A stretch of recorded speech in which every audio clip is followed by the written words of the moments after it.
Please wait.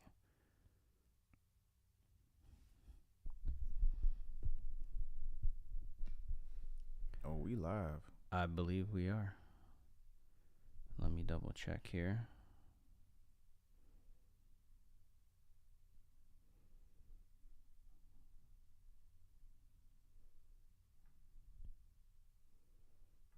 How do you make sure?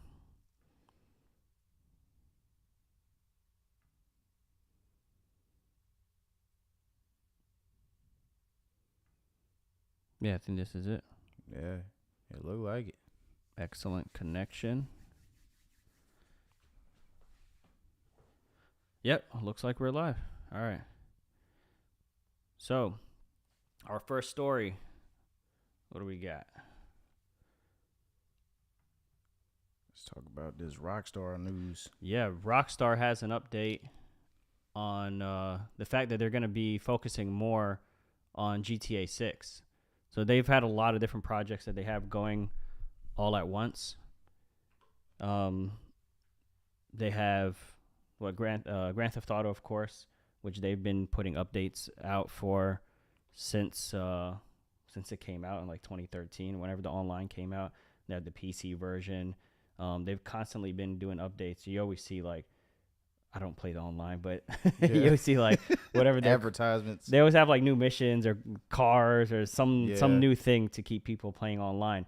So they're cutting back on that a lot now with the GTA Online, and that's what this post is about here, with the GTA Online and with Red Dead Online, which wasn't getting that much support to begin with. Yeah, not a lot of traction on there. Exactly. So people who were complaining about that, I guess that's bad news for them. But anybody who's excited for GTA 6, it's good news for them, which I haven't played the online, so it's not bad news to me. It's all good news to me because I wasn't playing the online, but now they're going to be focusing more on 6, so now we're going to get it a lot sooner. So this is, let me try to find the part where they talk about it here so I could read it exactly the way they worded it. I think it was just a little after this part here.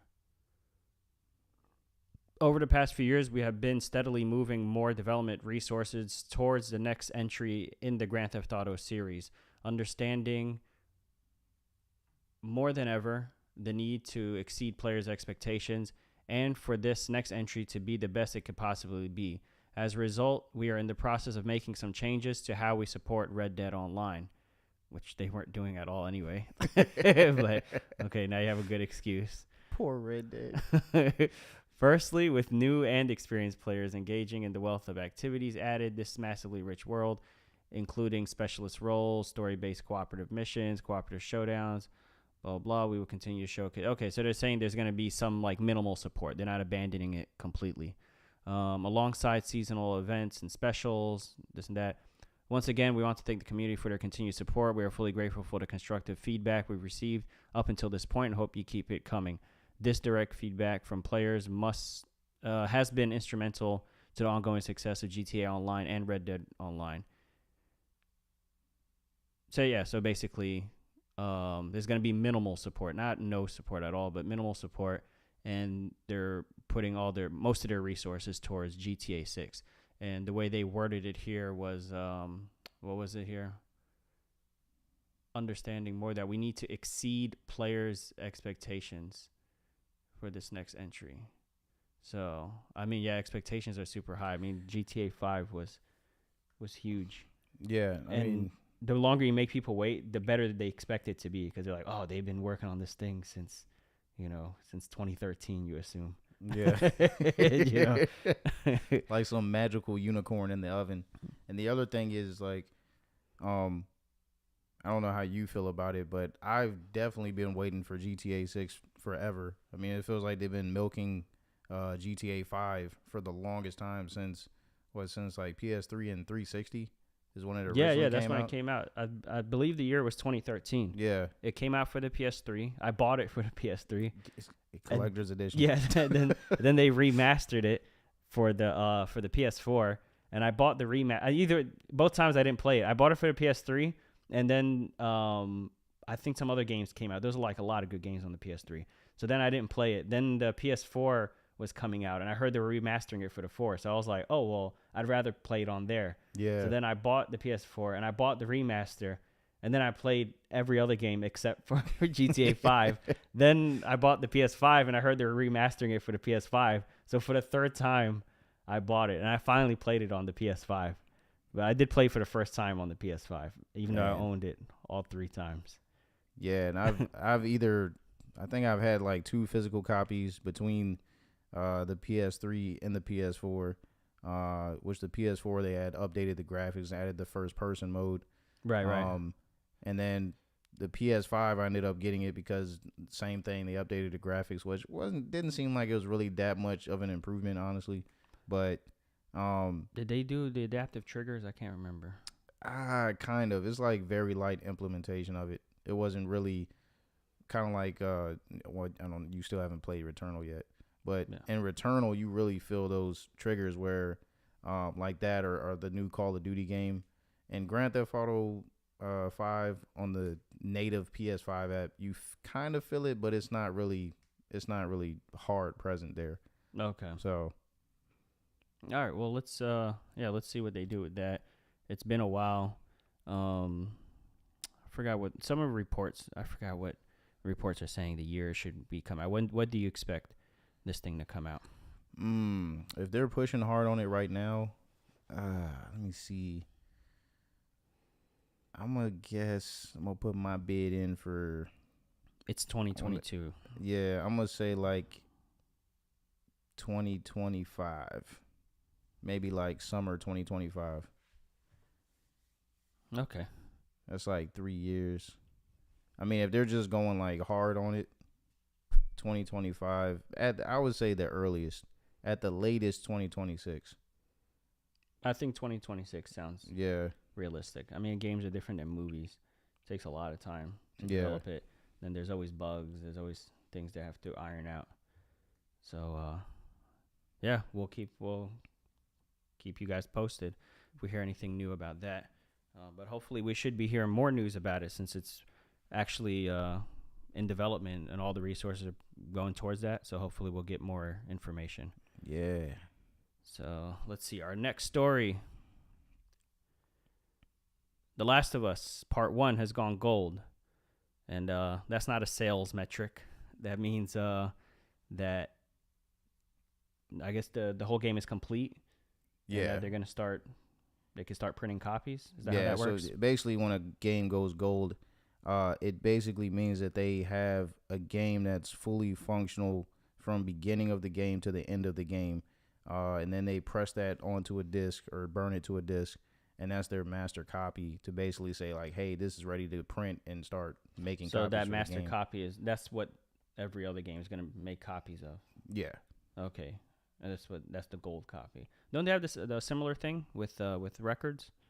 Like they like artists are always talking about buying their gold masters. Yeah, the masters. Yeah. So that'd be like a similar idea. I would assume so. I don't know too much about the music industry, but I listen to it. But what you know about the game industry, though. I mean, So that's what we got here. So basically, what that means is it's coming out very soon. I mean, we already have a release date. September 2nd. September 2nd. I got this. Let's mute that. Yeah. Part 1. Yeah, there we go. September 2nd, 2022. So yeah, we already know it's coming out, but now we know that they're moving along, and I guess from now until when did they tweet this? Oh man, July 11th. Yeah. So from July 11th until September 2nd, they're probably just working out bugs, working on glitches. Yeah, that type of stuff. And that famous Naughty Dog polish. Yes, that we've come to love. Because they never seem to disappoint with a release, and they always put out solid projects. Yeah. With Naughty Dog, you never really have to worry about, if I get this game, I gotta wait for the day one patch. Right, and all right. That, you know, you don't get a Cyberpunk. Yeah. 2077. Oh yeah. Oh, Cyberpunk. So much hype, so much disappointment. How do you feel about the game? Some people saying that it's possibly going to be a cash grab. Like, how do you feel about that?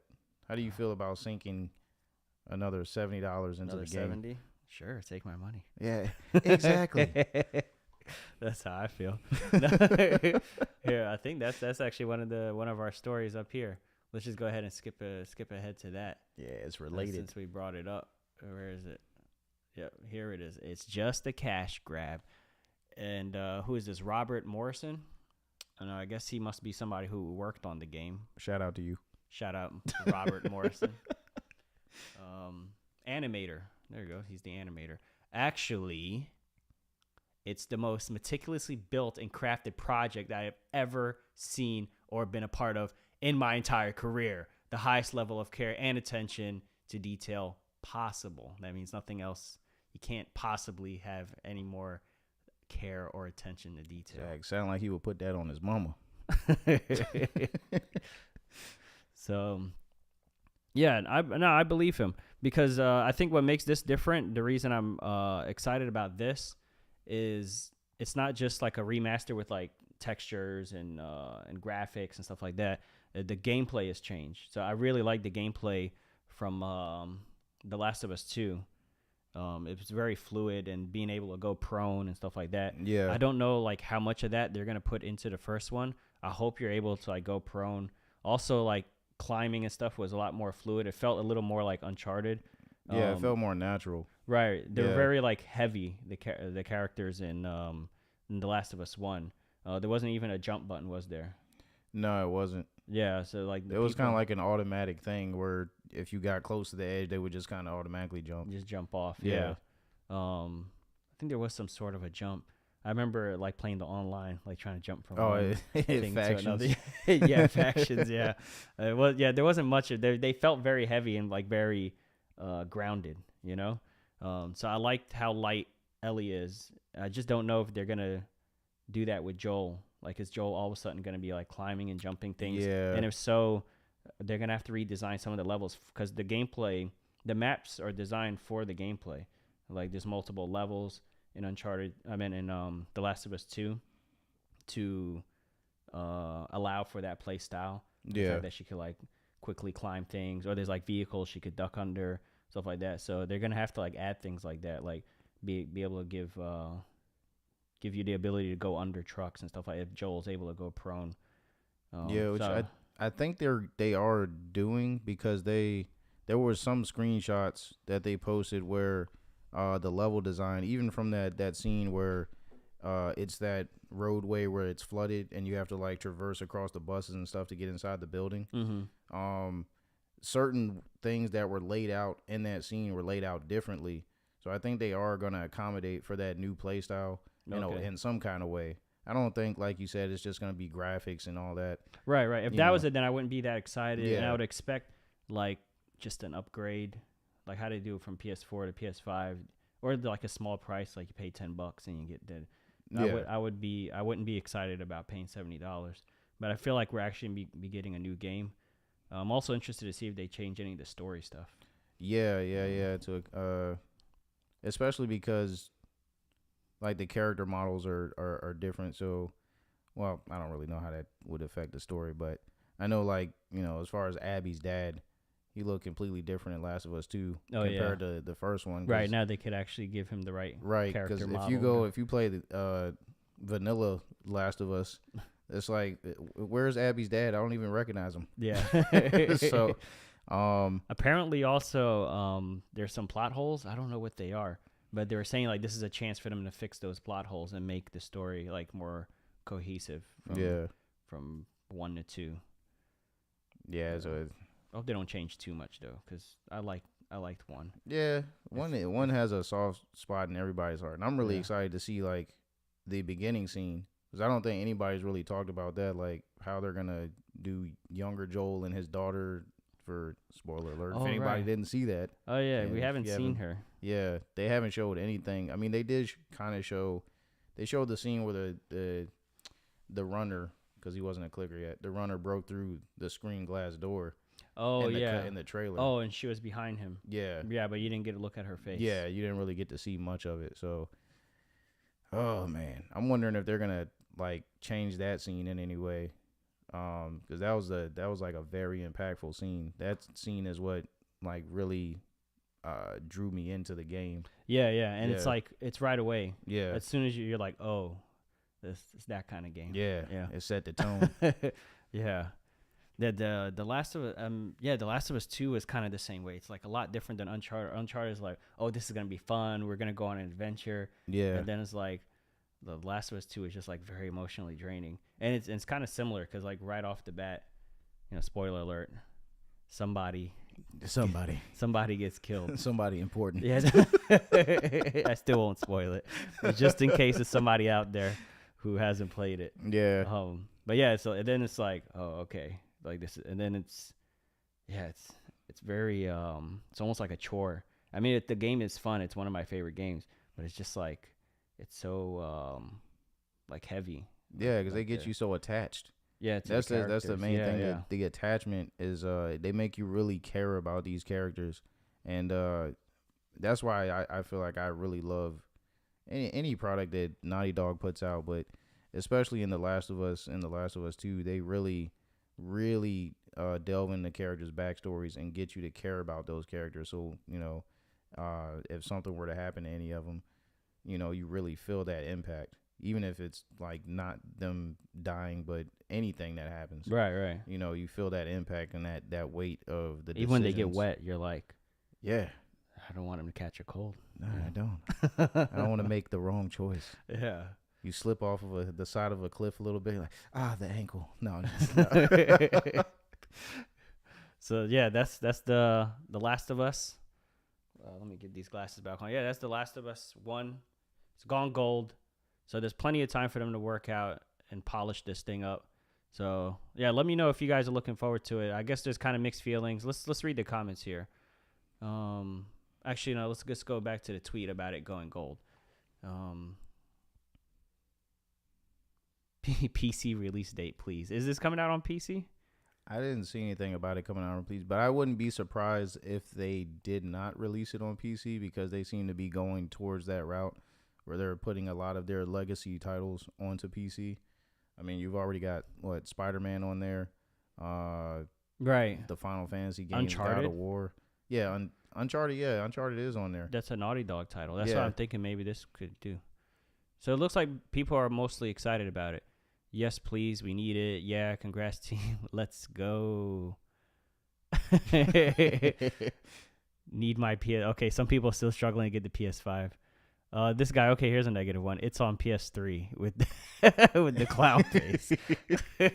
Except it's not on PS3 with those graphics. Yeah. The crazy thing, when I watched it, I'm like, oh, yeah, it looked like this. Like, I remember it looking like that. Yeah. I'm not looking at it like, whoa, that's crazy. It looks so good. I'm Yeah, just like, wait, that's- didn't it look like this? And then I watched PS3 footage. I'm like, whoa, that's not what I remember it That's looking a like. huge difference. I thought it was done already. I don't know. That might be also just a sarcastic remark about the fact Yeah. the remake releasing in September. Game went gold 9 years ago already. What do you mean? All right, so it's a lot of that. Well, yeah, it'll be out soon. If you're excited, grab it. That's the thing. If you're excited, go get it. Yeah, If, that doesn't if mean you're you not- have to buy the game. don't buy. And You don't have to you buy already the game. have it for free. Yeah. If you have PlayStation Plus and you have a PS5, you already got the remaster. So you're good. All right, next topic. Spain to crack down on video game loot boxes, blamed for pathological behavior. Pathological. I thought it was just gonna be like blamed for teaching young kids to gamble. Yeah, All right, let's see. Is it pathological or would it be psychological? A psychological thriller. Let's see. Spain is set to become the first European country to have a law regulating the use of so-called loot boxes in video games, aiming to avoid thoughtless, compulsive, or what is it? Where was I? or even pathological. There we go. Consumer behavior. The government said on Wednesday, the loot boxes, digital packages of virtual items that can be purchased using real money, are an important source of developers' revenue. They give players a chance to win desirable or often randomized game-changing equipment and allow gaming companies a stream of high margin income. Yeah, it's extremely high margin because you're not spending any money on anything physical. I mean, you have Yeah. to pay the programmer, so there's that expense. Yeah. But that's it. Then once he makes it, you just sell that thing. Over and over He only again. has to make it one time though. And it's ridiculous. He makes a golden skin for a gun, and then you just sell that gun Or over like and over again. the dreaded, the Call of Duty gamers. You guys know what I'm talking about. The red dot sight Oh, that was, for however much money that was. It was ridiculous. it was like 50 cents, but still you're paying Yeah. just for Why are you paying for a reticle? Come yeah, on, man. stuff like that. I mean, even to me, I remember when Uncharted 4 online, they announced like there would be no microtransactions, no loot boxes. But at the end, I feel like there was loot boxes, wasn't there? Did you play the Uncharted 4 online? Very, very briefly. I don't remember too much about it. I don't think it wasn't as invasive as a lot of the other games now though. Like even on the Microsoft side, like the Halo Infinite, great gameplay, but just it's so much stuff like as far as armor, cosmetics, and all it, and the stuff looks cool, but it's just you have to spend so much money to get these things, and they make it so hard to you have to put so many hours just to get like the minimal amount of experience to unlock that stuff without having to pay for it. We got to look this up. Hold on. I just saw an article. About Halo? No, not about Halo. Look, 100,000. Uh-oh. Wait, how many zeros is that? 100 to fully upgrade Ooh, is this Diablo? character. Yeah. Diablo Immortal. I knew you were going there. Yes. You saw that? Yeah, one of the most sickening loot box things going on right now, or pay to win. Yeah, look at this. All right, come on, get out of here. Fully upgrading a character in Diablo Immortal can cost over $100,000. Now, I know the idea is not that some guy's going to spend $100,000 and upgrade his character, because people who have $100,000 to spend are not playing this much video games. Diablo Immortal fan says the game is pay to win. The idea is that you always have a reason to come back, because once you've like fully upgraded your character or whatever, Yeah. then you're like, okay, I've 100% of this game. So I guess they're trying to make it impossible to 100% the game, that you always have like one more thing to unlock. You know? And it's going to be hard to hit that $100,000 threshold. You know, I mean, for that price, you could buy like two really nice cars. It's basically FOMO. It's preying on people's fear of missing out. Like something comes out, they try to put something in there, and they put a little timer on it. Oh yeah. Oh, this weapon's gonna be here for 3 days, and then after that you can't get it anymore. Yes, the 4th of July sale, like the Labor Day sale. Yeah, some whatever. crazy thing, and then you feel like, oh, if I don't get this now, I'm never gonna be able to get it again. So then you throw that money towards it. Yeah. Or the people that end up or doing for bragging that. rights. Yeah. Like, oh, I'm gonna get this character who's only available for this amount of time, or like I know like the Fortnite skins are only seasonal, right? Fortnite. So you get the skin, and then when the next season comes out, and you just started playing the game, and then you see some guy who has the skin from like last season or whatever. They're like, how'd you get that? I want it. And they're like, Yeah. It's too late. You didn't get it. Yeah, don't even get me started on Fortnite. Look what you've done to my kids. Because of Fortnite, that I kids. think they definitely, we could give them credit for starting the not the loot box trend that's been around, but the free to play trend.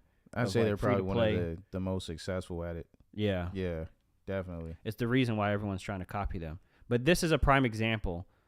Spending $100,000 to fully upgrade a character, that's why this is going on here. This is why they're trying to make it illegal. Let's see what else they say. Consumer Minister Alberto Garzon said the government will, in a few weeks, regulate gaming features that offer prizes with an economic value in a real or virtual market that can be resold or exchanged, including using...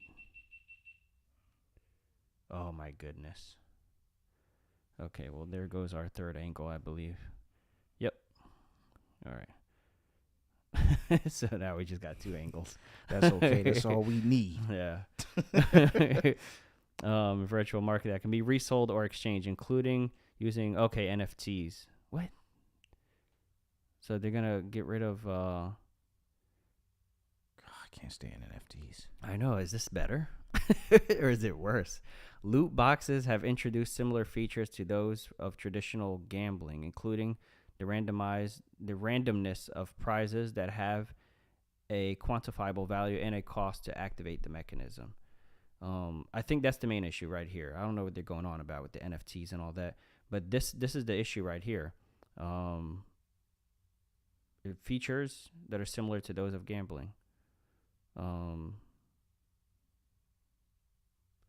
me go up here. Offers. Yeah. Including randomness of prizes, quantifiable value. So, yeah, I mean, nobody wants to pay money to play the game, especially if it's pay to win. Like, if it's cosmetic, like, I think the reason why I'm not annoyed as much with, like, Fortnite, because you can still play the game and not buy anything. Yeah, but it's just like skins, right? It's not like you buy a gun or you buy something that gives you some kind of, like, advantage, like in-game advantage, right? Yeah, they're all skins, but the problem is that, you know, kids don't understand that.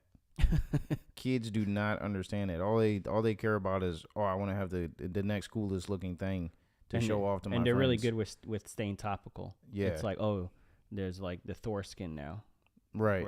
Yeah, they're whatever's popping off in the pop culture at the moment. Yeah, whether it's a music artist or a movie or whatever. Yeah, they're gonna, even if it's a meme, they're gonna include the meme somehow in their game. And some new dance. Yeah, there's always a dance. Yeah.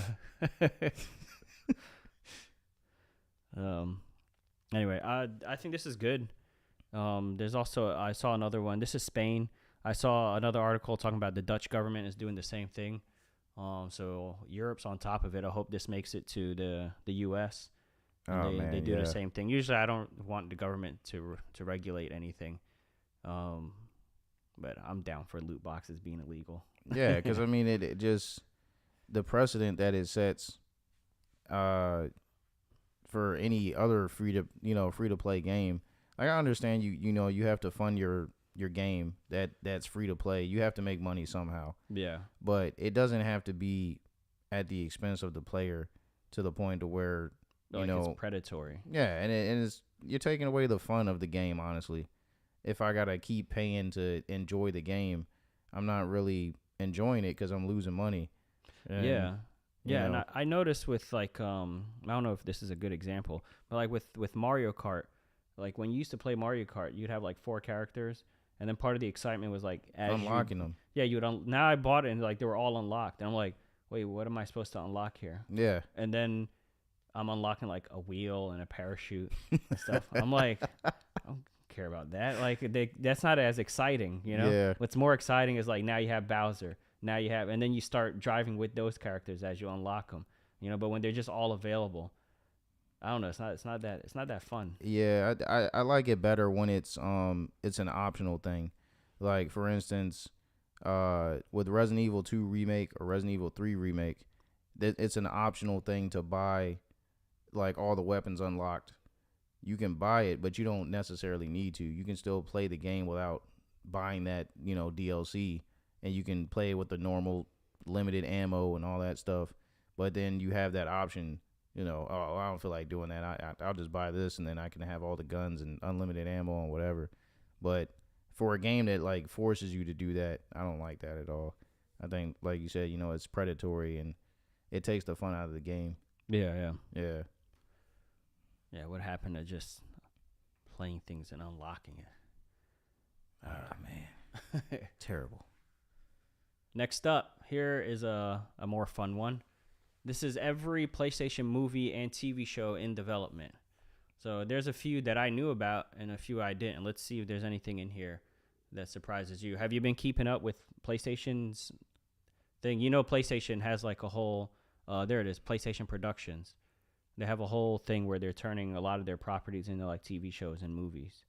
Oh, yeah, definitely. I mean, It seems like they're distributing it all over the place. yeah, Like it's Netflix, Hulu, they're Prime. really making a hard push for it. I mean, besides the obvious ones that we know about, like the Last of Us show that's coming to HBO Max. You know, we've heard about the God of War getting a series or a movie. I can't remember if it's going to be a series or a movie. I'm sure that's on this article. We'll see. Yeah. Soon. The other one I'm really excited about is Ghost of Tsushima, which they've been talking about that for the longest as well. I've heard about that as well. Yeah, that's actually gonna be a movie. That's not gonna be a series. But man, I just hope they use the actual actor. They already said. I just hope any one of these are good. Yeah, that too. that's what I hope. Just let one of these be good. Uncharted wasn't good, so that's already one down for Naughty Dog. You would think, okay, well, Naughty Dog, they're good with their games. Yeah. So maybe when they transfer over to, traditional media, whatever you call it, movies, TV shows, they're gonna come over with the same quality. I have hopes for this one though, because Neil Druckmann is working on it, and also the guy who's directing this is the same guy who directed Chernobyl for HBO. That's why this is on HBO, I believe. Have you seen Chernobyl? I have not. Have you seen it? The tone is very similar. It's a true story. Well, yeah, I know about Chernobyl. Yeah. Yeah. It's a true story. So, but the tone is very similar to The Last of Us. Got you. Okay. So you could watch that and imagine like The Last of Us having the same kind of tone and atmosphere. The atmosphere, the visuals and everything. It's gonna need a lot more special effects though. I'm trying to think. I guess they had to have some sort of special effects because there was a part where their skin was like really bright red from the radiation. Oh, and the Chernobyl? Yeah. Oh, okay. I'm sure that needed some sort of special effects. So they could use it, and it looked good. So they'll probably use the same thing and for the clickers and the runners and all the stages of infection and stuff. Yeah, I mean, I hope they don't go too crazy with like the CG on the clickers because I think like a lot of that can be done with practical effects and makeup. Especially I hope so for too. Like the clickers. I think they look really good with practical makeup and stuff like that. And maybe like some of the movement or something can be done with CG. But it should be minimal. I agree. Yeah, because you can never get like the lighting right. Right. And like we don't know what it is, but we know something looks off when you look at it. Like, have you seen that channel where the guys react to like bad CGI? Yeah. Like you're watching it with them and you're like, yeah, this is bad. And they can tell you why. They could be like, the shadow is not in the right place or whatever. But you're looking at it like, I don't know why. It just doesn't look right. Yeah, it's kind of like that uncanny we just know valley we've type seen thing. enough stuff in real life to know what real life looks like. Right. That's all we have is real life. You know. Let me see. We'll get back to this. All right. So first up is, of course, The Last of Us. That's the one we were talking about. TV series. This is going to be a TV show. And I actually prefer a TV series to a movie. Yeah. Yeah, and I did a little video about that, why I believe TV shows are better than movies. Just not in general, but, for certain things. If I really like the characters, like I really like Joel and Ellie, you're going to spend more time with them on a TV show. Even if it's a mini series, even if it's like 6 episodes. Yeah. And it's an hour long, that's 6 hours. What movie are you going to watch that's 6 hours long? Exactly. Yeah, not in one sitting anyway. Yeah. I mean, even though we binge TV shows. Did we watch a 6-hour movie? How long was Justice League? That was 4 hours. That's 4. Yeah. And I will tell you right now, I did not sit straight through that. I was watching that in pieces.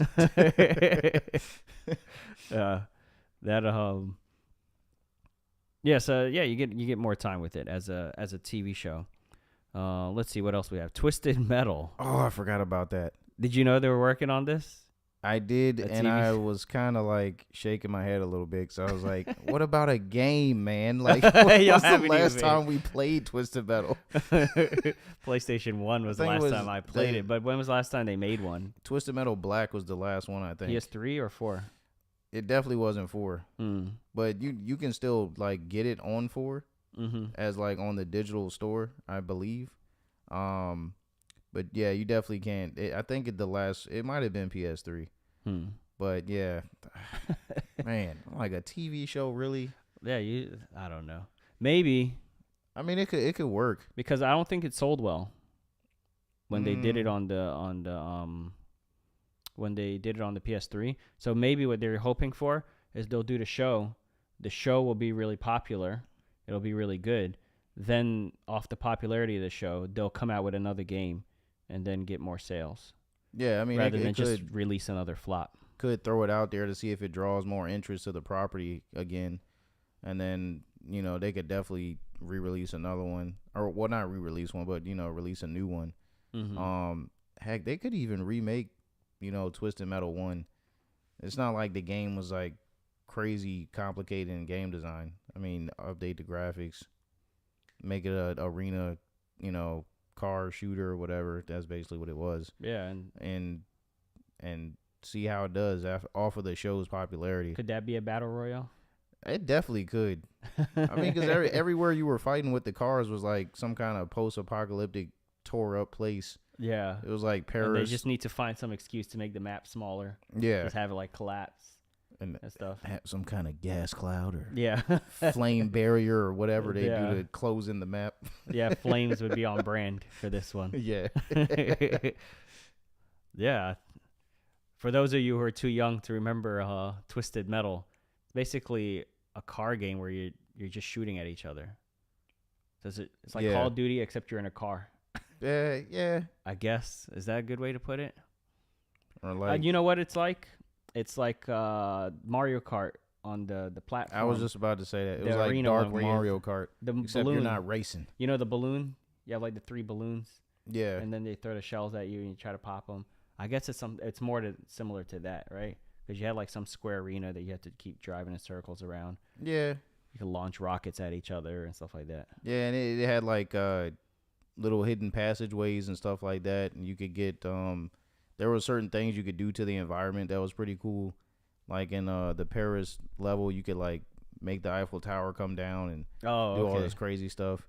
But I think it's interesting. I was looking at the casting. Mm-hmm. I see Anthony Mackie's on there. Anthony Mackie, the new Captain America himself. Oh, yeah. I wonder who he's supposed to be playing. U.S. Agent, isn't that his name? U.S. Agent. It's like USA. No, then the A is Agent. No, that was the other guy. That was the guy that's supposed to be playing the new Captain. Anthony Mackie. Yeah. You're talking about Falcon, Captain Falcon, who's now Captain America. Yeah. Okay. Yeah. That's I don't know why I forgot his said name. Captain Falcon. Yeah. I don't know why I just said the new Captain America. Yeah, when you said new Captain America, that's what I thought. Like yeah. the one who took over. All right, let's see. What else? What's on the list? What's next? Next we got Ghost of Tsushima. Oh yeah. You already knew about this one. All right, don't tell me anything. We will skip over this one because I haven't played the game yet. It's on my to-do list. Well, I don't think it's really spoiling anything in there, but I think it's really interesting that the movie's going to be directed by the John Wick director. Oh. That's interesting. Oh, yeah, it's right here, John Wick series. Yeah. Director of the John Wick series. Heavily expect that the film will feature some amazing action sequences. Which John Wick is known for. Yeah. Film is currently being written by Tekashi 6ix9ine. Takashi Dasher, who's responsible for some indie films, but it's currently unclear how closely it's unclear how closely it'll follow the game. Given the film is being I don't want to get into spoiler stuff. I'm gonna tread carefully. And see that comment is a little scary for me because of the Halo TV show that came out, and that guy was like, "Yeah, I didn't really play the game. I wanted to focus more on the characters and I want to focus more on making money." Yeah. For anybody who saw the Halo show, you saw how that turned out. Yeah, I hope that's not like that. Yeah, I haven't seen the Halo show, but I just hope this turns out well. All right, God of War, another game I have not played. I'm gonna sound like I'm not a gamer at all pretty soon. Let's see. Hey, but you got an opportunity though with that. I'm playing both of them. Yeah, I'm gonna play because I want to play this before the second one comes out. I didn't even watch the trailer for the second one. I know his son is older, which is already enough spoiler for me. Yeah, I'm like, little time passed. He really doesn't look that much older to me though. From I don't know, I'd have to play the first one again to really feel that impact. So, and this one's on Amazon. Oh yeah, let's check that out real quick. So we got Oh, there's just a movie, so it'll be in theaters and like usual. This one's Peacock, and then HBO. Yeah, so So Sony's every like one of these are on a different. attacking all kinds of different streaming services. Yeah. So we got HBO. If you want to watch all your favorite PlayStation games, you have to subscribe to all of the platforms. So you got HBO, you got Peacock, you got what else? Amazon Prime. The only one of those I have is HBO. I don't have Peacock or Amazon. None of those. And Netflix. Add Netflix to the list. I think Peacock is free, if I remember correctly. They might have like an ad-supported thing. Yeah. Which I heard Netflix is doing soon. Here we go. We got Horizon. And that's on Netflix. Add Netflix to the list of your things you need to subscribe to. But most people already have Netflix. So this probably will be the most watched one. That and HBO is The Last of Us. HBO and Netflix are like the two most popular ones, aren't they? Yeah, and speaking of what we were touching on earlier with the CG as far as the Last of Us show, Horizon would require some significant CG in that show because you got the robotic dinosaurs. Oh, yeah. So, let me see something real quick. Streaming platform. Rank. Let me type in rank. So what do we got here? Yep. Of course. Oh, Amazon is up in the running? Beating Disney Plus? How is... Oh, they actually tied with Disney Plus. Wait, how is there like 3 things in number 4? Yeah, that don't make no... Where's number 3? What is this? Who's your source?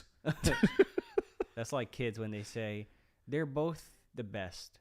Or like, they're both my favorite. Yeah. All right, so Netflix Netflix is number 1. Amazon Prime Video. We got Disney. So based on this, Netflix, which is Horizon. And then Amazon Video, which was what? Shoot. God of War. Oh, God of War. So God of War and Horizon are probably going to do the best. Yeah, based off of the platforms that they're on. Right. Or more people will have the ability to see it anyway. All right. Horizon Zero Dawn. Yeah, I'm interested to see what this will look like because the world is so interesting and it looks really beautiful. So I think this could look like really cinematic if they get a good director and the CG looks good, you know? Yeah. All right, what else is on the list? Is there anything else you can guess before I scroll? I think that was all of them. Is that all? Honestly. Let me see. Oh, Gran Turismo. Who's thinking about that? This is EBT Fast and Furious in the movie world. I think that's definitely what they're going after. That's got to be, right? The success of Fast and Furious. And then they're like, let's just do a Gran Turismo, though. Not even like Need for Speed. Didn't Need for Speed have a movie? Yeah, it did. With the dude from Breaking Bad. Oh, Paul something. I don't know his name. Paul something. Aaron Paul. Yeah, the one that liked to say curse words. Yeah, he liked to say, watch your profanities. Yeah, but the director that they're eyeing for it, the guy that directed District 9. You remember that movie? Oh, yeah, like the alien thing? Yeah, with the prawns. I think they were called prawns. Oh. Yeah. I think that's an interesting director choice. Going from that's who's directing this? That's who they're trying to get to direct Gran Turismo. So the guy that directed an alien movie. Does it say it in there? Yeah, right there. Oh, District 9. Okay. How did you know this? Who's your source? Eyeing District 9 director. Okay. Unclear what the story would be there. Also reports that Sony stated Gran Turismo show. Oh, a show is in the works. Oh, wow. So they're trying to do 2? But it's possible this was misreported and Sony meant that it was a film and nothing more. Regardless, something is happening and it's confusing fans. Yes, we are very confused because we don't understand. Because Gran Turismo is like on the track racing. It's not like Fast and Furious where it's like on the streets. Yeah, and they've never had any kind of story associated with it. Yeah. Where like Need for Speed, some games you had a story. There was a character and it had a motivation to it, like Most Wanted, Underground.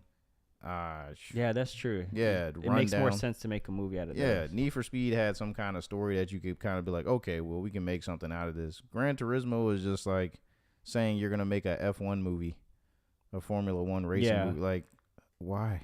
Speed racer movie. Well, hey, they made a speed racer. I know movie. they did. I don't know how it did. I forgot how it did. It actually did pretty good.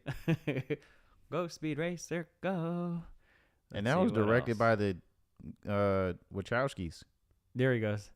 Is an extremely detailed oriented racing franchise with no story. No high stakes action or anything of the sorts, leaving many to wonder what the story would be. The TV show could emulate something like Top Gear and just be a car reality show. I could kind of see that because they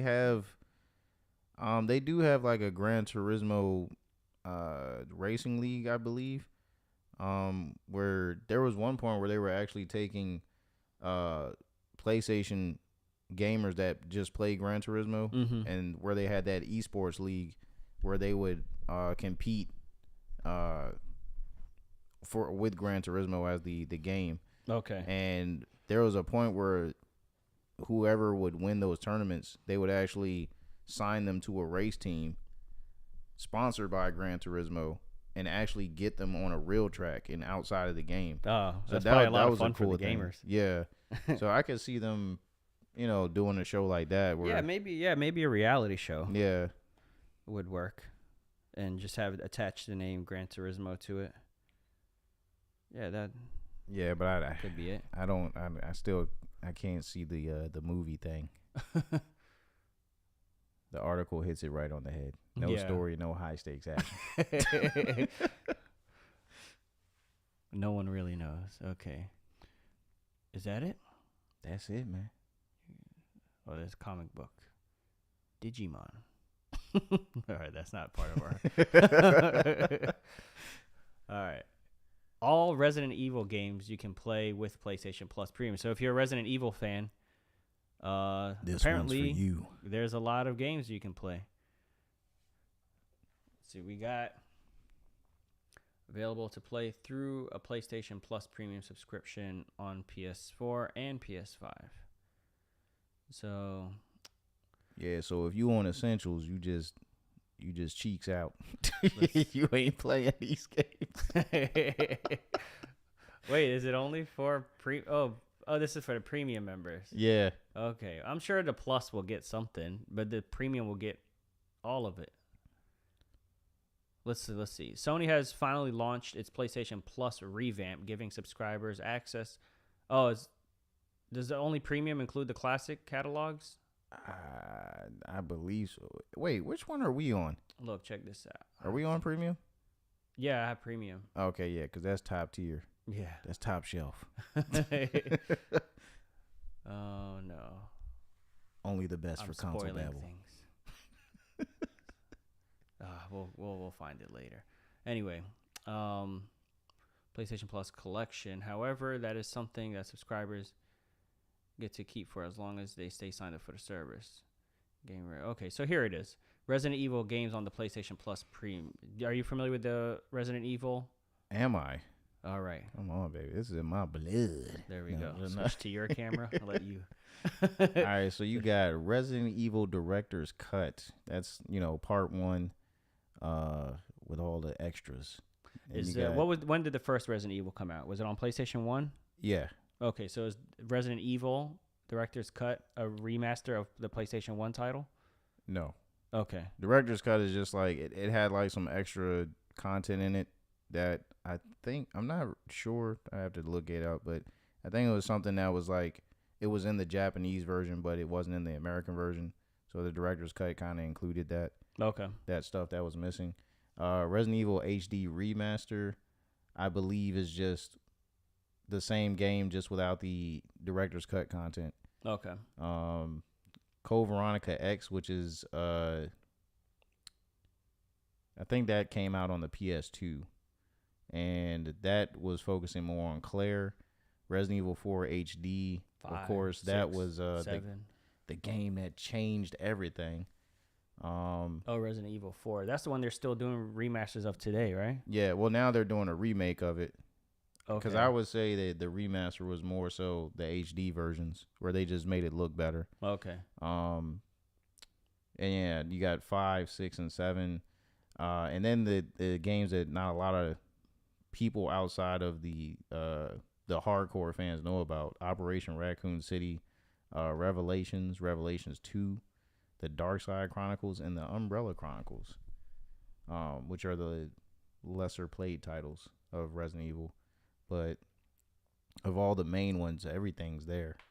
The only thing I don't see, I'm noticing, Right. What's missing? the 3 is not in there. Resident Evil 3 is not in there. Nemesis. Is there any reason for that? What console was it on? Oh, you know what? I'm tripping. Resident Evil 2 is not there either. Those are both on PlayStation 1. Yeah, that's weird because they have PlayStation 1 games in Exactly. as part of their collection. Huh.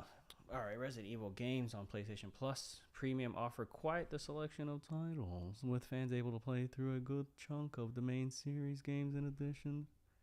Hold up some of though. the spin-off titles. Do you Among see? the Resident, huh? Do you see what it says? What's that? They're adding trophy support to all of those games. That's interesting. So for all you trophy huggers out there, Yeah. They got another. gives you a reason to go back and prove your stuff. Where's it say that? I think it was the second paragraph. Yeah, the last sentence. Oh, right. Yeah. Improving the graphics and adding trophy support. Co-op minded Resident Evil fans. Remember I was talking about Resident Evil having co-op? Yeah. Had to choose from as well. Co-op games, Resident Evil 5 and Resident Evil 6, both available. Service. Better yet, the version of Resident Evil 5 available is the Gold Edition, which comes with the bonus content. Needless to say, a PlayStation Plus premium subscription could keep Resident Evil fans busy for quite some time. I would have to agree. So yeah, if you're a Resident Evil fan and you are on the fence about getting PlayStation Premium, I think PlayStation Premium is for you. Yeah, because that's a substantial offering. Yeah, that's like all of them. That's like if minus 2 and 3. yeah, minus 2 and 3. But that shouldn't be a deal breaker. You're still getting like all these games. Yeah. You know, that's like almost the whole collection. So if you are a Resident Evil fan, go ahead and cop that PlayStation Premium if you haven't already. That was PlayStation Premium. All right, now PlayStation Plus catalog. Speaking of PlayStation Plus and PlayStation Premium for July. Now, what are they talking about here? Let's actually read this article because I've looked at the PlayStation and none of these games are available right now, and it's July. So also added this month: Assassin's Creed, Saints Row games, Loco Roco, Midnight Carnival, and more. Today we're happy to reveal the inaugural game catalog lineup for the all-new PlayStation Plus, which will be available to play for extra and premium members on July 19th. Okay, that's what it is. It's currently July 17th. So 2 days. In 2 days. It's headlined by the much-anticipated feline adventure Stray, which makes its debut as part of the catalog. Is that true? Is it is it much anticipated? I would say it is anticipated by a good number of people. I don't know if it's like hype train level anticipated. Yeah, I mean, I was interested. Like when I saw the trailer, I was like, oh. But I don't really see like buzz on the internet where people are going, "Oh my god, I can't wait to play this game." Yeah. Like, Yeah, I haven't seen any kind of excitement, but I haven't really been following it either. So don't know if it's just because I haven't been keeping up or if it's because people are not excited. Yeah, I feel like it's more of a cat curiosity. See what I did there? Anyway. I see what you tried to do. Yeah. It failed. Also featuring in this month's game catalog lineup are Final Fantasy amazing remake, integrate Marvel's Avengers. Oh god. 5 Assassin's Creed titles, Wow. And 2 Saints Row. Remember Saints Row? What happened to them? They got a game releasing this year, a new one. Oh, really? Yeah. Okay. It's like a reimagining. Oh. But we'll save that for another time. They can look at the full list below. So this is all coming out on the 19th. Why so late into the month? This is like halfway through the month. Okay, so we got Stray. It's probably because of the new, the way that they're distributing everything through the different tiers. I guess they had to change their strategy up a little bit. Because now it's not just, where it was just the PlayStation Plus. And, we're going to give you 2 games and maybe a little extra one for the older console guys. Yeah. And now they're giving you all this extra stuff on top of the massive library that they're giving you with, for the guys that are in premium like us. So it's a lot more that they're adding on to the service compared to break it up a bit. Yeah. It would seem a lot cooler if they released it on one day, because then all of a sudden you're just like, oh wow, 6 new games. Yeah. Whatever. It just seemed like a lot. On top of the 500 that I have already. That I'm just gonna add to my library and say I'm gonna play one day. Oh man, I would have loved to have this when I was in high school, and I had nothing but time and didn't know what game to play. My parents would never have subscribed to that. That's true. I would have signed up for it myself. All right. So is this big news? Oh, or definitely. This remake has already been out for a while, right? Yeah. Well, I think they remake PS5. Endergrade. Oh no, this is a out, PS5 game. Look, you see? Yeah, it came out around March. Okay. Yeah. Did you get it already? Of course. I'm like one of the biggest Final Fantasy fans out there.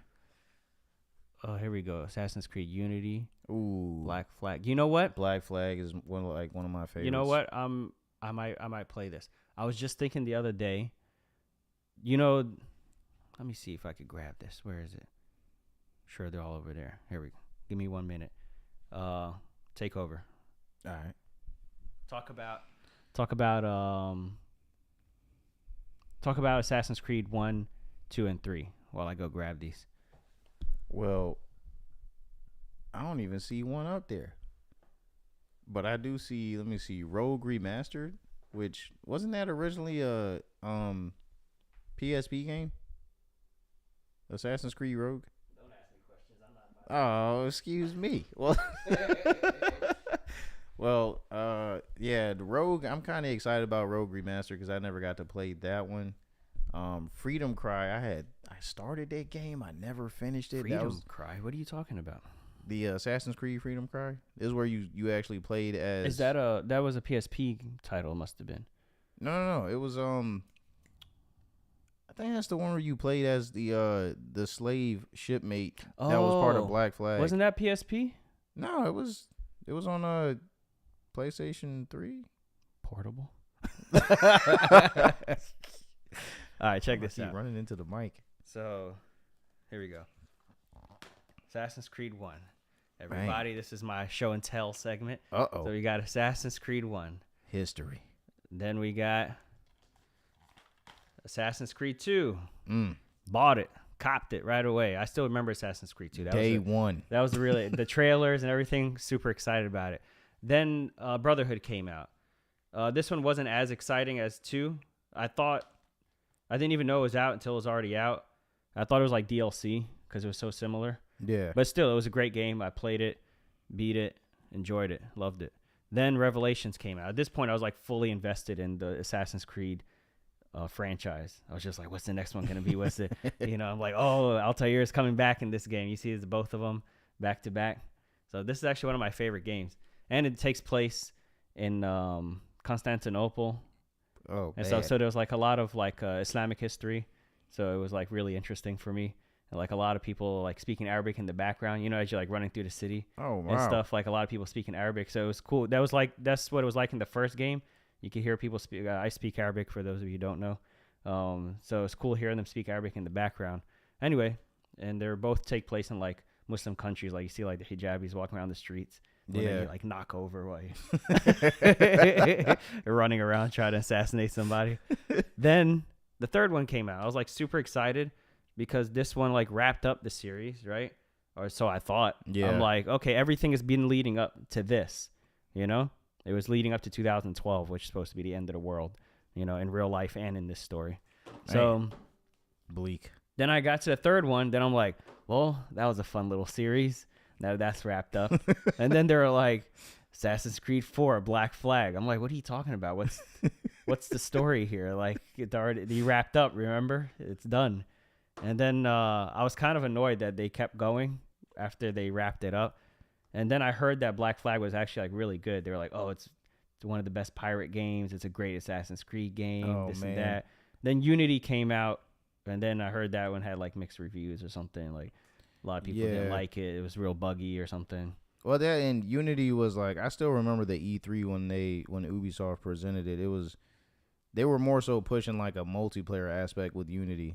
That's when they were like, everybody was trying to do this multiplayer thing with, oh, you can play online with your friends, and that was like Assassin's Creed.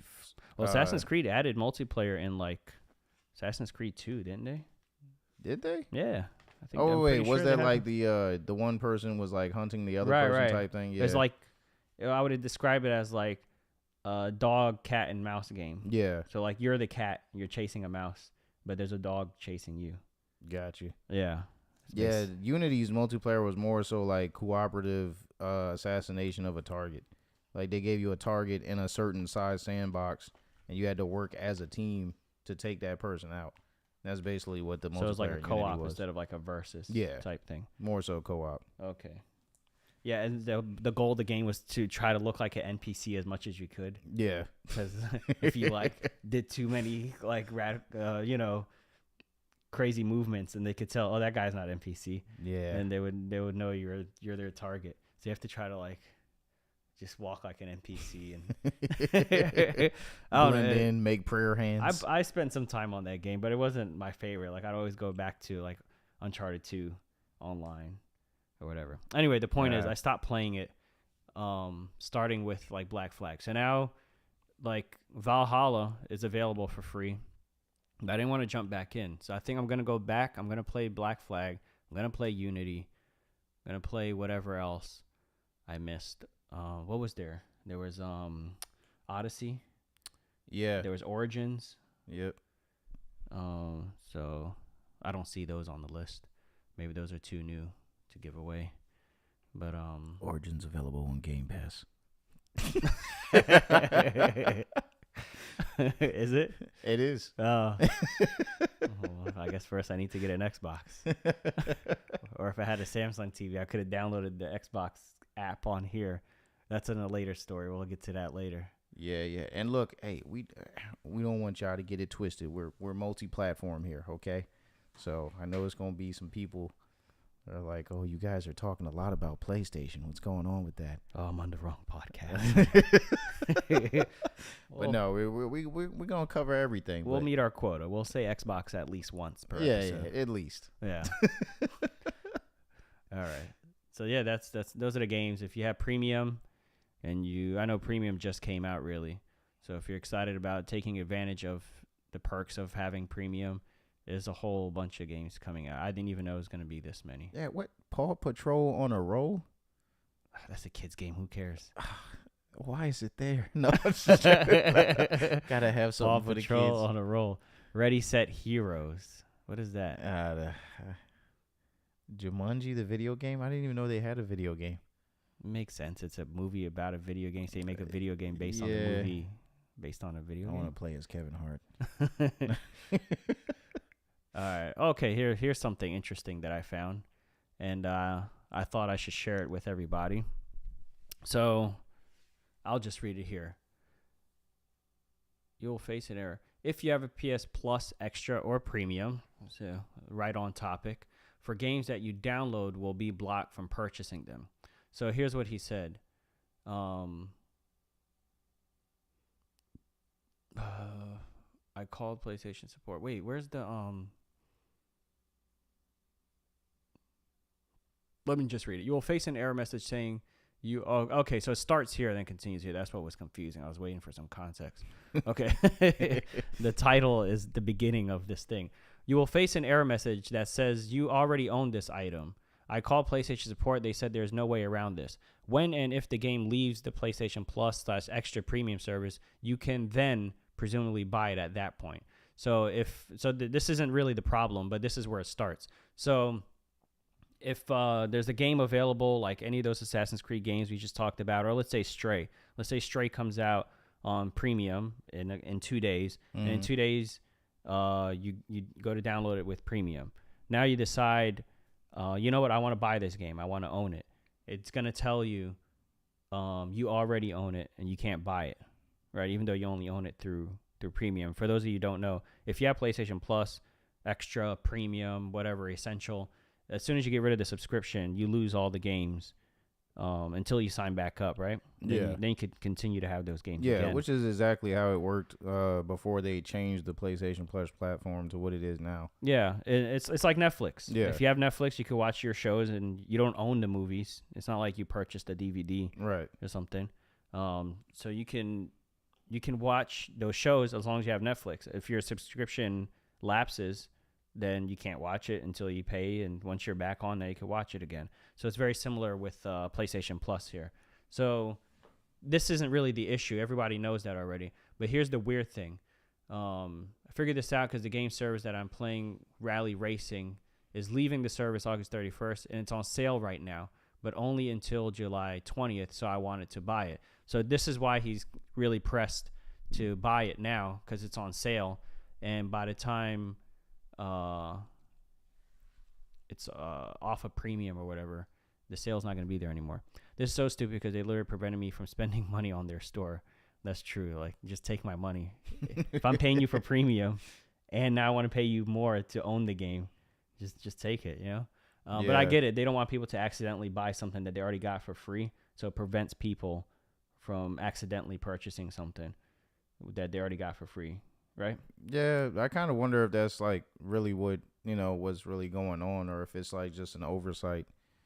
Yeah, because I could see people complaining and saying like, oh, I went to go buy this game and I spent money on it, and then come to find out it's already included in premium. Like, why would they let me buy it if I already paid for this service that includes it? Yeah. You get what I'm saying? Yeah. So it makes sense to like just be like, hey man, you already got this game, because I think the other scenario is more likely than this scenario, like somebody wanting to own it. Yeah, definitely. So, okay, so now he says, here's a silly situation. Since I downloaded the PS5 version of the game from PlayStation Plus Extra, I'm blocked from buying it. I might just buy the PS4 version. Just saying sale I'm able to buy since I never downloaded the PS4 version. Then the game leaves a service, or possibly even now I'll upgrade. Wait, what? I think what we should do, and this is a one of those suggestions, you know how those guys, certain people will buy cell phones and then they'll drop them off a building to see if they'll crack. I think we should like download a game like that. Mm-hmm. We probably know we're not going to play on PlayStation Premium, something that we're not really going to play, and then try to buy that game and see what happens. And see if this article holds any weight. Well, here's the, I don't think we ever got around to the point. So here's the real story here, is that if you own the game, let's do this in reverse. Okay. There's an update here. So go on the PlayStation Store website and purchasing the game totally works. Okay. So what they were saying here is if you bought the game, you own it, right? Yeah. And then later on, it's available on like PlayStation Premium, and you accidentally click install from the premium version, that it changes your game license. So there's a different license. There's one saying that you have access to the game through their subscription, and there's one saying that you have access to the game through owning it, through purchasing it. So if you bought it and you own it, and then you go and download it through premium, it changes the license to premium, so that if you cancel your subscription, you now can't play the game that you paid for. If I'm understanding, I can see where that would. That's where the real problem is. Not that I can't pay for it when I downloaded it or whatever, or it's not letting me buy it because I already have it through premium. Like that's like a slight inconvenience for a small number of people, because most people don't want to pay for something they're getting through their subscription. But the real issue is, let's say you don't want to continue your PlayStation Plus subscription. but you accidentally like went through and downloaded it through premium, and then now you don't have the subscription, now you can't play your game because it changed your license, and now it thinks that you only got that game through PlayStation Plus. Yeah, I can see where that could be a problem, especially with the DRM aspect of it, which is basically what that is, where it keeps you from playing something that you don't really own. But situations where, like, you know, your internet goes out or something like that, or maybe you just couldn't afford internet that month and you're just trying to play the games that you own. Yeah. And then, but your PlayStation thinks that it's, you know, based off of the premium service. So then suddenly you can't play that game that you own because it changed the license. So I could see where that could. Yeah, that's definitely, that would be very frustrating, because if you paid money for it and you own it, now they're telling you don't own it. That's going to be a problem. But there's an update here saying he went to the store and purchased the game works. So what about the other issue about it changing the license?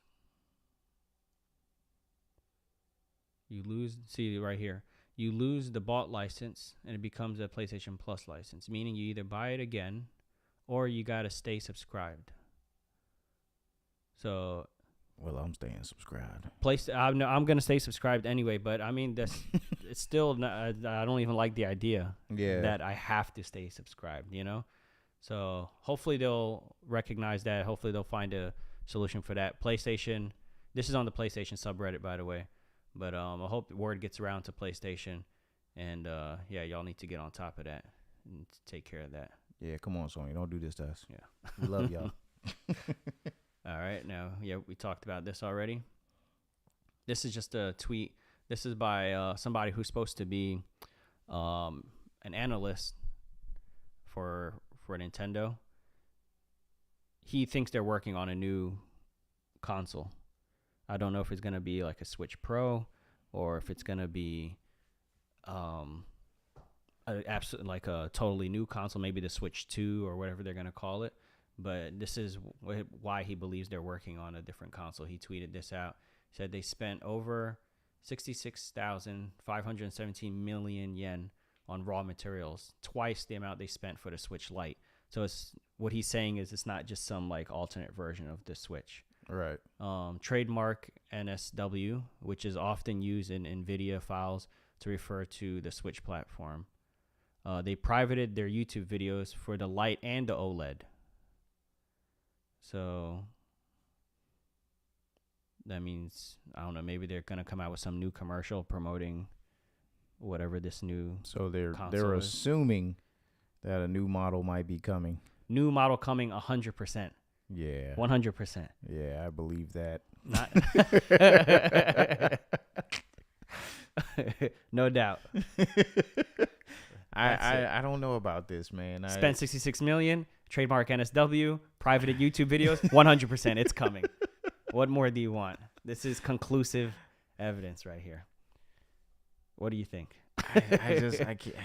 I don't know. It's until I see confirmation from Nintendo, which of course they're not going to confirm until they actually, announce it. Yeah, that's how they do. But the Nintendo ninjas are real, you guys, and I don't know about this. I just feel like because of the way that things have been going, because I work in retail, and the cost of things, has gotten, of course, more expensive. So it could just be that they had to spend that much twice, just because things didn't get. I mean, they twice as might just be expensive. trying to up their production on the Switches because they're the top selling console. Pretty much, period. Mm-hmm. Over PlayStation 5, over Xbox, they sell the most consoles. And I think it's that combined with the fact that there was like a whole year's worth of Switch Pro coming out soon. Yeah. Nintendo is having a conference next week, and they're gonna announce it. It didn't happen this week. It's gonna be next week. We have word from an insider, someone who's close to the matter, revealed. We had a whole year of this, and for everybody just like, and then it's like nothing happened. So I think everybody, let's read the comments here and see some of the replies. or they were investing in nukes to throw at Italy so they could eliminate as many people called Mario as possible. to protect their Their IP. They are both quite likely. Oh, he said, all jokes aside, I expect a new model with Breath of the Wild 2. What do you think about that? That would make sense. I mean, Do any of the trailers for Breath of the Wild 2, do the graphics look significantly better or anything? I don't know. I wouldn't say they look better. I would say they look more, more of the same Breath of the Wild engine that, was used in the first game. Okay. Just, of course, Link looks different because his hair is longer and stuff like that. But if they did ship a new Switch with the Breath of the Wild 2 sequel, they could definitely move units with that because that game is highly anticipated on the Switch. I mean, as far as I think they said it was supposed to be coming out next year. I'm working my way through the first one right now. But yeah, it's a lot of fun. Yeah. And there's another YouTube channel that I watch where he kind of like breaks down like what makes a good game and different things like that. And he's constantly referring to like Breath of the Wild as the prime example of like how to do open world right, how to do exploration right, how to do like whenever he talks about how to do something correctly, he's always pointing at Breath of the Wild for that. I think Breath of the Wild lost that title recently though. To what? Elden Ring? Elden Ring. Yeah. But I still hold Breath of the Wild in very high regard. Plus, I beat Breath of the Wild. I didn't beat Elden Ring. This game's too hard. I don't know. People. Wait, say that again? I said that game's too hard. I'm sorry. Elden Ring? Yeah. Yeah, I heard it's like an open world, like Dark Souls. I mean, I want to say that, but I haven't really played Dark Souls, so I can't really comment. But you know what the game is like. Yeah, Everyone knows what Dark Souls is. I have played a lot of Elden Ring, though. I've played the co-op part of it, and I played it solo. And I think I got pretty decently far. But, I haven't played it in months. I'm scared to go back. That's how I feel about Breath of the Wild. I got stuck on this one boss, and now it's hard for me to move forward. Everybody seems to be, like, on board here. Like, they believe that this is going to happen. You see? Either this fall with Splatoon or next spring with Breath of the Wild 2. A lot of people think it's going to be with Breath of the Wild 2, which is in the latter case. Yeah, I think it would be wasted on Splatoon. Not to say that Splatoon's not a great game, because there's a lot of people. But Splatoon it's not like definitely a has console its release type game. Yeah. I don't think Splatoon's like a system seller, but I Yeah. could be wrong. Don't roast me. Don't roast me. OLED light. I don't know. Does anybody want an OLED light I don't like with the non-removable now. Joy-Cons? The light has its audience, for the people that just play the Switch in handheld mode and they don't really dock it ever, and the light is for those people. So I mean I can see the use of it, but the whole thing that draws me to the Switch, and I feel like draws a lot of people, is the point or the fact that you have a console and a handheld in one. But I know a lot of people who are like, I never dock it. Yeah. So then for them, it's like, yeah, just give me the light. I only dock it to charge it. No, I'm just joking. No, I definitely dock mine when I can. Charging dock, that's all it is. Especially when, like, you want to have that TV experience. It's nice to be able to, of course, have the handheld, but when you want to use your TV and use that Pro controller. Think for me, it's always a handheld also, but I still wouldn't want to get the light. But it's always in handheld because I am at work all the time. So I bought the Switch for that purpose because I still had that itch to play video games. And I bought the PS5, but then I was never home to play it. So I was like, let me get the Switch so I could play that when I'm on the go. So when I'm home, I want to play the PS5. I don't want to play the Switch. Yeah. So that's the only reason I never take it out of handheld mode. That's true. Then you do get to split your gaming time between the two consoles based off of that because of,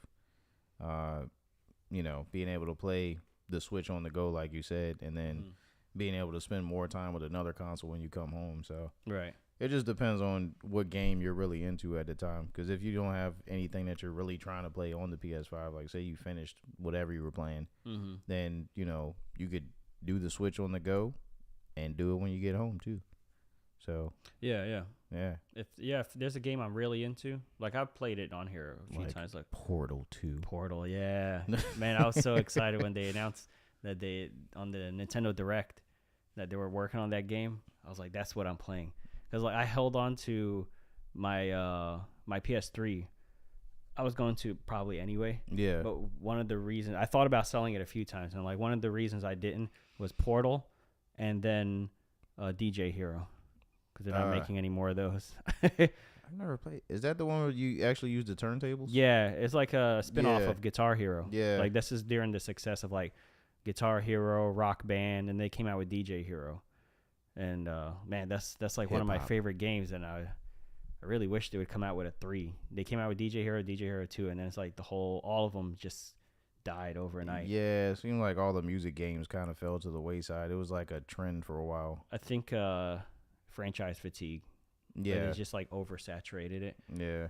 But like I didn't get into it until it became oversaturated, because I'm always like resistant at first when everyone's like, oh, you gotta try. It's kind of like when there's a show and everyone's like, you gotta watch this. Yeah. And like it makes me not want to watch it. You know, I'm just like, nah, I'm good. I don't think I want to watch that. I don't want to be a bandwagoner. Yeah. Like I don't want to be part of the crowd, you know. But then it's like I saw DJ Hero, and I'm like, maybe I'll give it a try. Like the first one came out, then the second one came out. They're like, you know, it looked really interesting. I think I saw something at E3 or something. Yeah. And I was like, man, that actually looks kind of fun. And I went and got it. Then I'm like, oh yeah, I can't wait for the next one. As soon as I get into it, that's when they're like, all right, everyone's sick of it. We're all done, you know. I didn't get to enjoy 100 versions of it. You know, I wish there were a little bit more. Anyway, that's the Nintendo Switch. Who knows what they're doing? They really need to come out with a new console, because the PS5 came out, the Xbox Series X is out, and Series S, and Nintendo still and the only thing they came out with was OLED. Yeah. While everybody, They just kind and of I know they don't usually come out at the same time as like PlayStation and Xbox are competing with each other. Nintendo's kind of in its own world, but they need to. It's time for them to upgrade. Yeah, Nintendo did it, but I feel like they did their console refresh before, you know, like PlayStation and Xbox, because usually so they're not late, they're early. I kind of feel like, because, you know, usually we'd be hearing something about like the PS5 Slim by now, or I don't know what Xbox calls their Slim version. Maybe it's the same thing, Xbox Slim, Series X Slim, whatever. But Nintendo did their console refresh, even though it wasn't what a lot of people expected, because a lot of people thought that refresh was going to be the Pro. And then it ended with up like just graphics being and everything else. It just was OLED. They're like, no, it's the same battery. It's And just OLED. And it did come with more storage. Yeah. And had a kickstand, but kickstand is not really like. And that Panda edition, black and white, baby. I love it because it matches my my PS5, and the PS5 with the OLED switch right next to each other. Yeah. Everything is just uniform. It does set it off. Instead of having like red and blue on one side and black and white on the other. Yeah. All right, let's move on. What's our next story here? RoboCop. Oh man. Let's mute this. Yeah, But- we don't want to get striked. We just started. Yeah, we can't afford that. The Coroner. So I barely remember the movie. It wasn't something like I really watched a lot growing up. I know it's a guy who's a cop who like got injured, right? Yeah. And then they did like try to save him and basically turn him into a robot. And then I guess he came back as RoboCop. Like, Detective continued- Murphy. Just continued working. What do you think about them doing it in first person? Oh, is it in first person? Yeah, it's like a first person shooter. No, I think this should be in third person. Oh, Yeah. there it is. There's some gameplay. Yeah, I mean he's RoboCop. I want to see him. He looks cool.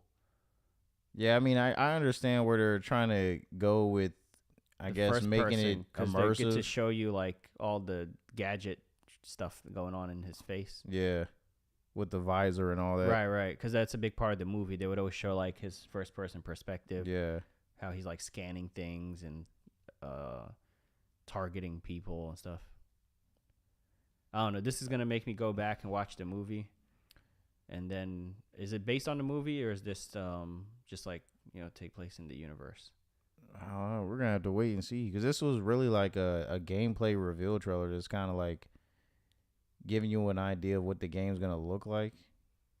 But we haven't had a story trailer yet, so 2023. Oh, coming out on PS5. Oh, is this an exclusive? It looked like it. I didn't see any. Yeah, it looks like it could be good.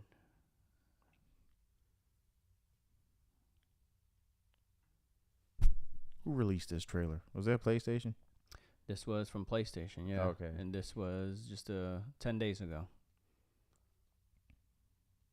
A little bit late on it. Rogue City.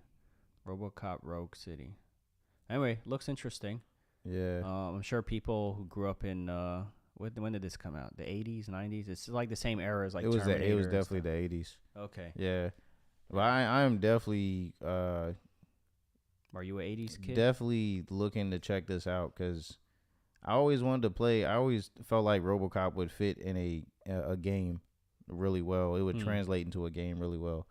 Like I said, I'm still. How well do you remember the movie? Oh, very well. Are you an 80s baby? I mean, I like to think so, but What do you mean you like to think so? What year were you born? I was born in '88, which most people would consider as not really an '80s baby, because all your memories are from the '90s. Exactly. But I don't care what y'all say. I was born in the '80s. I was born in '91. It don't matter if it was an inch or a mile. 88's 80s. No. All right, well, there we go. We got a RoboCop. We'll get back to that. When it comes out, we'll play a little bit, see how that is. Skate 4. This game was big on the PS3. Skate 4. It was going to be free to play, officially tilted skate. And officially titled. Oh, titled. What am I saying? Tilted. All right, I forgot how to read there for a moment. Officially titled Skate, but EA insists the game won't include pay-to-win mechanics. Okay, so it's just going to be like, what are you going to be spending money on? Skateboards? Not EA. Swag? We know how y'all get down, EA. Oh, yeah, EA is the worst with this. Oh, my They're goodness. The main offender. FIFA. FIFA. Anyway. This game will release on PlayStation, Xbox, and PC. Will support cross-play as well as cross progression. Whether the game is current gen or will receive last gen versions is unknown. Revealed as part of the boardroom, this game isn't technically a sequel to the 3 skate games released in the 360 era and PS3 era, but rather a platform that the team plans to expand for years. Is this what is this we're seeing? That's the pre-alpha gameplay. So basically, it's like they're This actually looks pretty cool. Before beta footage. Yeah, you can tell because the colors like and everything. No textures and everything. Yeah, but I don't know. It looks kind of cool. That could be a game. It's got a unique art style. Yeah. I remember this game was pretty popular, and this is after like Tony Hawk Pro Skater had died down a bit. Yeah. Because when Tony Hawk was out, nobody could release a skate game. Yeah. But they released that skate game. I think it was for the Wii, where it had like the motion censored board, where you'd have to I remember stand that on a skateboard. I forgot what it was and called. Kick, I forgot what that was called too. But that I don't think that did very well. And then he just wasn't on top like he was with like Tony Hawk Pro Skater 1, 2, 3, and like Thug, Tony Hawk Underground. Yeah. The Underground games I think did good as well. Yeah. And then he just fell off. And then Skate was on top for a while. And I had some friends who were skaters. I had a friend who used to skateboard all the time. And he said that the controls on the sticks were like the actual movements that you do on a skateboard. Wow. So like if you would kick, I don't know how to explain it. So like imagine the right foot is the right stick and the left foot is the left stick. So if you would kick your right foot back and your left foot forward, that's how you would do it on the sticks. So He said it was like pretty intuitive as a skater because you're just doing like the same motions on the on the sticks that you would do on the board, you know? So, yeah. Yeah. I'm sure they're really excited about. I'm gonna have to check Skate out because I've never played any of them. But they are available on Game Pass. I'm just throwing that out there. There you go. That's twice now we've talked about Xbox. But yeah, so I've always been curious about it and definitely willing to check it out. I haven't played a skateboard game in years. Me either. Like since Tony Hawk Pro since Skater Tony 2. Hawk, yeah. 2 with no Underground. Yeah. Yeah, I remember you could pick up your skateboard and run. Yeah. And I thought that was really cool. I remember like watching probably you and other people in the family play the game, but I've never played. Oh yeah, me and any my of them brother, past. all we played for like an entire summer was just Tony Hawk Pro Skater 2. Wow. And they had like the create a park mode. So my brother would just create all these like crazy skate parks, and then we would just skate around in it on like freestyle mode, because freestyle mode didn't have a timer, I think. Yeah. So we would play in like freestyle mode and we just try to hit as many combos as we can. Get the highest score possible. Man, those are some good memories. Entire summer spent just on Tony Hawk Pro Skater 2. But ooh, that looked like it hurt. But and one of the best soundtracks in the game too.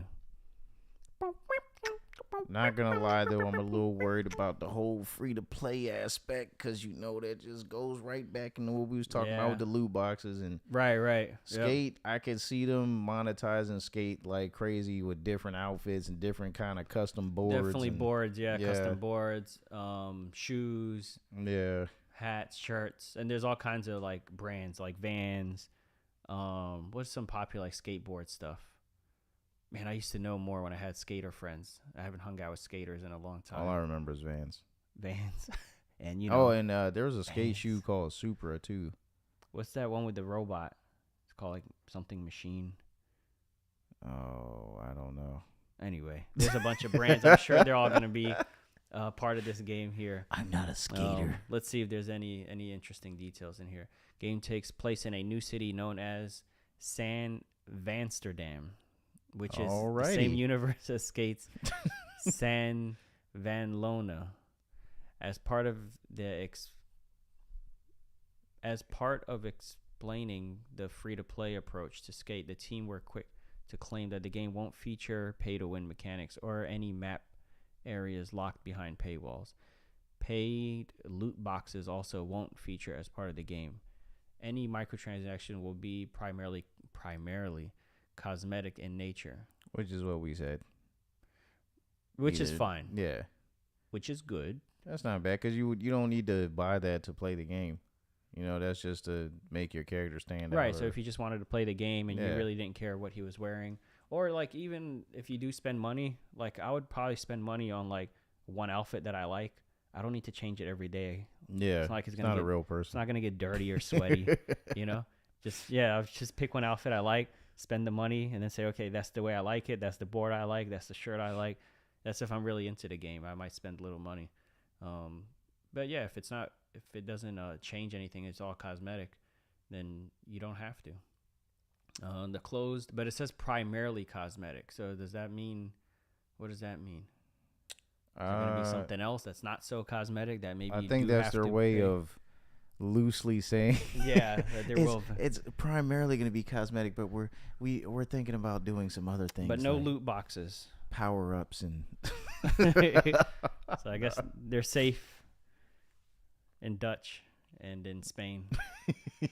In Deutschland. And they said it's there's no loot boxes. Hopefully, man. Closed playtest, which gives fans a chance to test out an early version of the game, has proven extremely popular, but within a few hours of launch, the build has been cracked and circulated online for anyone to download. Wow. Okay. I didn't know that. I guess they mean on PC, right? In a statement responding to the crack, EA said, "We are aware of an earlier version of the game that has been distributed without authorization. This build is from September 2021. It was never intended for external use." It's probably like really rough. That's probably the one we were just seeing. Right. Yeah. So they're just like, guys, I heard y'all had a copy of this game. Listen, that's from September 2021. All right. Before the bad press comes out. I mean, you could look at it and you could tell that this is really early stuff. No one thinks the game's going to come out like this. Yeah.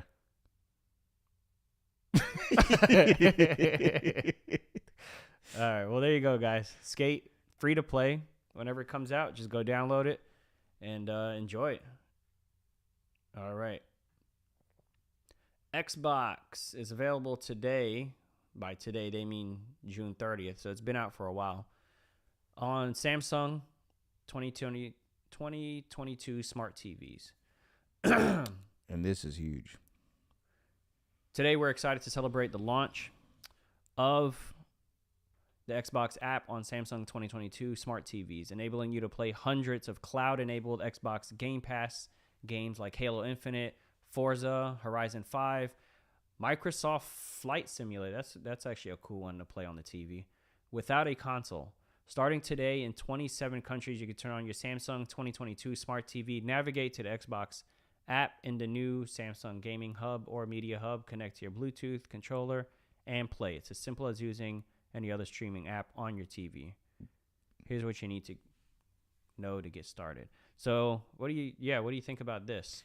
I think it's First of all, have you used this service before outside of Samsung TVs? Of course. Okay. Game Pass is an amazing subscription service. I'm hoping PlayStation Plus gets on, kind of like the same wave. They do have a substantial library, just like Game Pass, but Game Pass is every freaking where. It's on PC, it's on your phone. You can get it on your tablet. You can get it on an Xbox that's not even current gen. And you can play next gen games on your old gen console. Wow, that's actually really cool. Yeah, so especially for kids who have parents that won't buy them the new thing. Yeah, exactly. They can say, well, at least get me this subscription. Yeah, they just subscribe to Game Pass and they can play it through cloud streaming on the console. So I think it's very awesome that Microsoft's doing that to kind of get their games out there to more people in different ways, so that if they can't afford the console, I can just pay $10 or $15 a month to Game Pass Ultimate, and I can play on my TV, and all I need is a controller, and I don't have to spend $300-$400 on a console to do that. I think that's really awesome, and it gives more accessibility to it. My concern would be, and since you've played with it, let me know the lag. Like, is there an input delay? I'd imagine since it's all being streamed, it's being streamed, so there would be some kind of. Have you experienced that? Yeah. I mean, it's definitely an input delay, especially if you're playing on a mobile device. But it's mostly like, so if you're on Wi-Fi, like you got a stable internet connection that has pretty good speeds, Wi-Fi seems to be fine. Playing it on like 4G, LTE or whatever, you do experience some lag depending on what kind of game you're playing. And if you're playing a game that, you need your lag to be non-existent, like a fighting game, where, every button press counts, shooting on your game. Combos and stuff like that could be annoying. Whereas like certain games that I've played that, say like a platformer like Hollow Knight, you don't really worry too much about lag in that game. So it does benefit you in certain games, and others it kind of hurts you. But it all depends on the connection that you're playing on, honestly. So in the case of this article here, they're talking about it being on your TV. So most people, their smart TV is going to be on Wi-Fi. Yeah. I guess depending on where the router is, it should be a pretty strong connection. So what would you guess most people's experience would be with if they just downloaded? Honestly, I think the experience would be pretty seamless and would be pretty good on a smart TV, especially most people's TVs that I feel like, as far as their gaming console, is usually centered in the living room where the modem or the router is normally located. Mm-hmm. So I feel like they're going to have a good internet connection based off of that. But then again, you also have to think about the accessibility of how many people have Samsung TVs. Because I don't think a lot of people do. Yeah, and it says 2022. Yeah, like Samsung the latest smart TVs, models. not even 2021. Yeah. So We just bought a Samsung TV. I think it was in 2021 though. I was gonna say we could go try it. This one that we're looking at right now is a LG. Otherwise, we would have just tested it right now. Yeah. But let's at my mom's house, she's got a Samsung TV in her living room. I don't know what year it is, but we can go there, try to download it. Maybe we can make a video out of that. Yeah, that would be cool. What's going on with the camera? Did the camera die? Are we down 2 cameras now? Uh-oh. Hold on a second. Let me go check. We need that one. That's important. Give me 1 second. Some live troubleshooting. So, I'm just going to keep you guys company while we do what we need to do in the background. Yeah, so speaking on more of the Game Pass thing, great service. A lot of game opportunity in there for experiencing and playing new games, and more excitement. Yeah, definitely. No, you need more excitement. Oh yes. I am fading. No.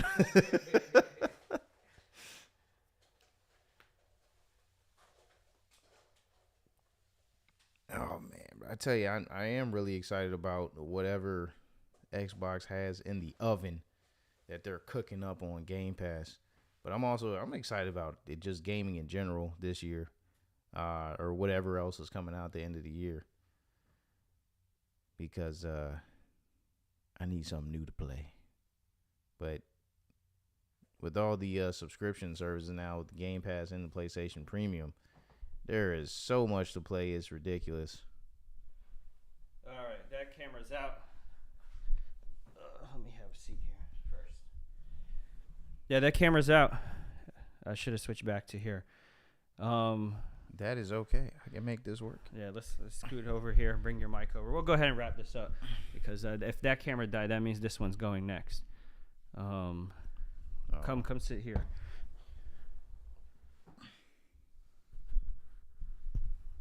There we go. Yeah, we do that. Hey, look at that. Problem solved. Bring your mic over. All right. So yeah, there you go. That's you're in charge of the switches now. Yeah. I have to hit that. I guess we'll just use this row. That's all we're using. Got you. This and this.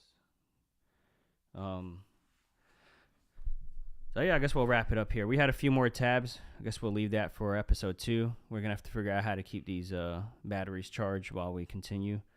Thank you, camera 1, for holding out longer than any other camera.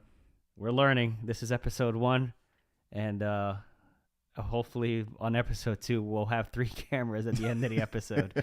They were just going out on us. So that's Game Pass. If you guys have a Samsung, if you have a 2022 like brand new Samsung TV, and you have even if you don't have an Xbox, maybe just sign up for the subscription. What is it called? Game Pass? Yeah.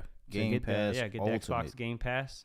Sign up, and you can start playing some video games on there. It's only $15 a month. $15 a month. How many is it discounted for the whole year? No.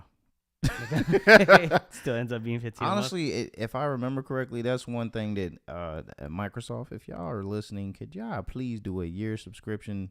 Oh, it's not even an model. option? They don't have an annual? Yeah, I don't think there is, because the last time I checked, there was only 1 month and 3 month. But with PlayStation, you have the option for the whole year. Yeah, you just want to get it out the way. Yeah, so because then it feels more expensive when you're constantly going back into your wallet. Yeah, because I'd rather pay a lump sum for a year and not have to worry about every 3 months. Oh crap! I gotta rescribe. I gotta make sure I got the money. Yeah, So and then Microsoft, you like money, right? Yeah, come on, man. Bill Gates. And then you got it. You don't have to worry about it. If PlayStation was relying on me month by month, I may have stopped.